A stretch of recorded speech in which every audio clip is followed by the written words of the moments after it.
Hey guys, welcome to another episode of Team Stevens TV Talk. Yes, sir. We're here today to bring to you Love and Hip Hop Season 6, Episode 6. But before we dive into that, I just wanted you guys to take a look at my shirt. Oh, God. Can you see it? Take a good look. So this is the shirt that I actually wore to my bridal shower. I had on white, of course, because I was the bride, and everybody else had on black. You got to see the shirt in the last video. Just wanted you guys to take a look. It says, Bride in the City. Bride and the City. That was my theme. Sex in the City theme. Anywho, back to what we were talking about. So, Love and Hip Hop Season 6, Episode 6. This one starts off with Jocelyn meeting up with Jessica Dime. So she walks into the bar and she's basically like, where's everybody else? Did she really think that the other ladies were going to show up? Right. There's no way they was coming. Jocelyn been acting a fool on this show these past seasons. There's no way they was coming to mess with her So nobody likes her. So of course nobody showed up except for Jessica Dime. Jessica Dime, she's a beautiful girl, do you think? Yeah, she looks good. And I think she just wants to be the peacemaker in this season. So she's kind of having love for everybody. She wants to get along with everybody. Her and Jocelyn are talking, and Jocelyn's basically telling her about this video that she wants Jessica Dime to be a part of. It's the baby daddy video, and it's surrounding women empowerment. Really, Jocelyn? Women empowerment? Really? With these women. Really? And they play a little clip of the song later in the show, and just like I thought, it's hot garbage. Hot garbage. Terrible. She need to just stick to being on the show. Stop trying to make music. Nobody checking for your music online or anywhere else. Right. They squashed a little beef that they have, and I guess somehow they're going to end up being BFFs. We'll just have to wait and see.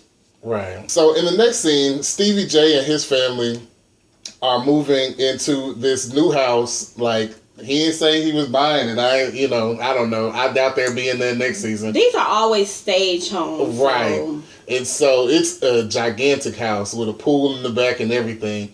And his daughters are there. They're talking to him about his relationship with his oldest son, Dorian, and telling him that he needs to try to work on things. I guess they had some bad blood. Stevie said he stole some equipment from him, and then Stevie went on the radio and blasted him about doing that or whatever. And so they just been bumping heads ever since then.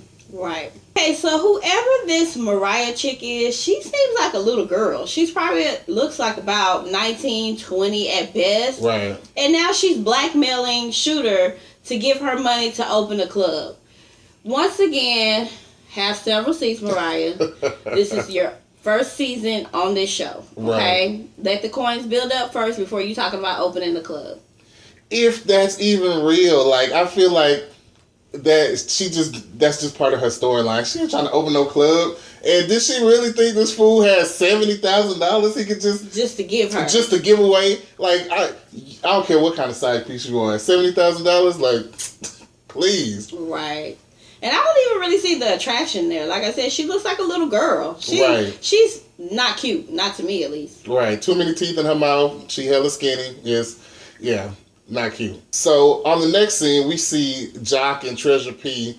They're working at the radio station together, allegedly. I don't know if that's true or not. If you in the A and you listen to that station, let us know if that's real. Because they went into a room, it looked like a staged ass room. Right. To have this conversation where Treasure P was confronting Jock about him dealing with Tommy and him dealing with Carly. At the same time, he's still messing with his baby mama. She got it in her mind. Now get this. So Treasure P and Jock's baby mama Cena, they're friends. Right, somehow.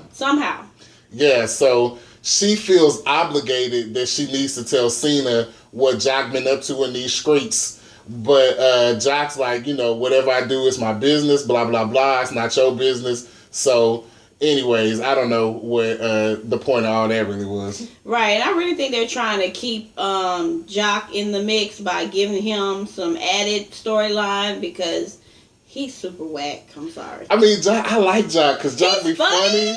But he's funny, right, but he is like hella whack. I'm sorry, with that perm on top of his head, like 5 heartbeats. Okay, so then lovely Mimi, Asian persuasion, she meets up with Mariah at a yoga studio, knowing daggone well they don't do no yoga. Right. So they meet up at this yoga studio, and Mariah just gets to really like talking and telling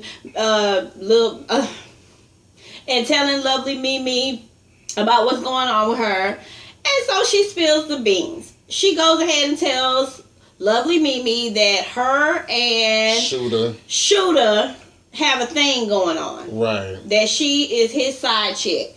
So lovely Mimi is like, what? Because lovely Mimi is also married. They have not shown her husband yet, right? No. They haven't brought him on. I'm sure they will before the season is over. Right. So lovely Mimi is just kind of taken aback because she's like, wait a minute, you're a side chick and I'm a wife. So how are we possibly gonna, vibe and be friends? So after that, then they kind of just go their separate ways.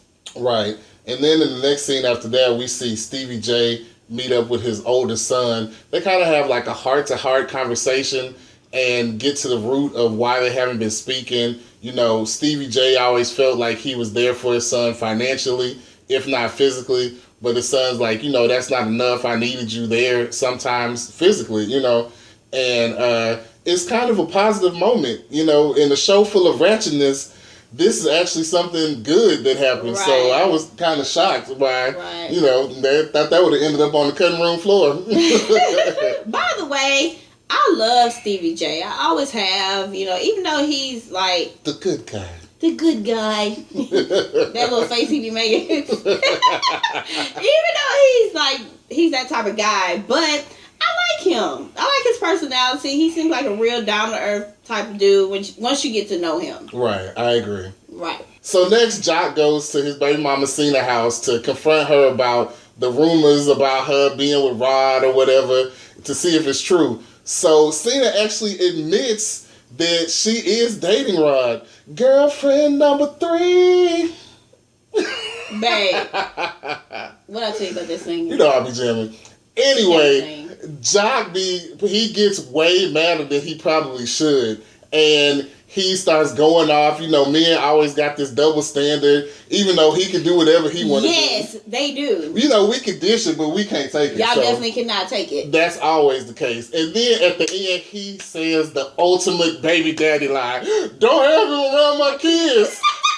Come on, dude. Like, don't have him around my kids. Really, John? Like the little kids in the first beginning of the scene, his daughters didn't even want to go to him because obviously he doesn't know, they don't know him. Right. So it wasn't looking good. Yeah, like come on, dude. Okay, so then Jocelyn is on set to do her video shoot for Baby Daddy. Along with her is Mama D, Dawn, Sierra, and Lovely Mimi. So I'm sorry, but this whole video thing was looking a hot mess. Right. They were looking as soulful as they wanted to be. Just a hot mess. I'm sorry. And so in walks Jessica Dime. Her and Dawn, they had beef once upon a time, but they made up. Like I said before, Jessica Dime, she's turning over a new leaf. She's not popping off like she used to. She wants to kumbaya with everybody. Yeah, she got rid of that pink wig. Oh, and, she got rid of the pink wig. Did I say she was a beautiful girl? She's a beautiful girl. Yeah, she's cute. She got rid of the pink wig and got some more sense, I guess. I guess so. Lovely Mimi and Sierra, they kinda a little bit squashed what they had going on for like 5 seconds, but then Mariah kind of feels obligated, like you said, she a wife, so she tells Sierra that Mariah is smashing her husband, and Sierra is like, she not sure if Mimi just saying this to hurt her, to be evil, or she don't know how to take it. So like most women do, she shoot the messenger. Mimi in her mind, she's like, I'm trying to tell you some information you want to know. Right. And you getting mad at me. Like we always do. Yeah, so, believe it or not, at the end of this scene, like, Jocelyn is the voice of reason. and she kind of bring everybody together and squash. I mean, not Sierra. Sierra leaves because she don't want to have nothing to do with it. But the rest of the ladies that are still there and bothered, she kind of squashes everything. I'm like, what the hell is really going on? I'm not buying that. I think they wrote that script for her because Jocelyn has always been known to be the bad girl along with the bad guy. Right. And so they wrote that script for her. I'm not buying that she's like all of a sudden turned over a new leaf. People can't change? That's what you saying? People can't change? Well, you know what? It could be because she's with child. She's about to have a baby. So, I mean, possibly. Man, bump that. She's still ratchet. I do not believe Jocelyn has changed at all. Like, I believe that belly is not going to stop her from trying to fight somebody at the reunion. I mean, I don't know. So, we see Sierra outside, and Shooter pulls up. I guess she called him on the phone, and, you know, it was too important to tell him over the phone what she wanted to talk about, so he got to come in person. When he gets there, she confronts him about the whole Mariah thing, and he doesn't really deny it, you know what I'm saying? He just, because he allegedly knows he did it, if this is real or not. Right. And so they going back and forth. A few seconds later, Mariah magically shows up, like Sierra conveniently. Right, Sierra. She shows up on the scene as well. You know, Sierra must have called her or something. That's what she said. And then it really goes left. But Sierra actually says, I'm too player for all this. And she bounces and leaves them two arguing. And, like, it's funny because Shooter is kind of playing Mariah to the side. But she was acting like she didn't care about him. But she wanted to get to him so bad to put her hands on him. That was fake, too. Well, it looked like she wanted to put her hands on him. She was doing some good acting on that part. But they go back and forth a little bit. He tells her that lovely Mimi is the one that let the cat out of the bag about them sleeping together because Mariah thinks it was him at first. And so once that happens, then Mariah hop back into that minivan she came in and burn off. Let me say this. Mariah, I know we're not going to see you next season. So I wish you all the best. Right. Put that money in the bank you're getting for each episode. Because you will not be back. She's a little girl. She's a kid. Right. So that's pretty much it for this episode.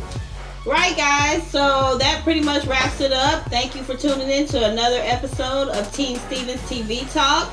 Make sure you subscribe to our channel. Give us a thumbs up. And until next time, peace.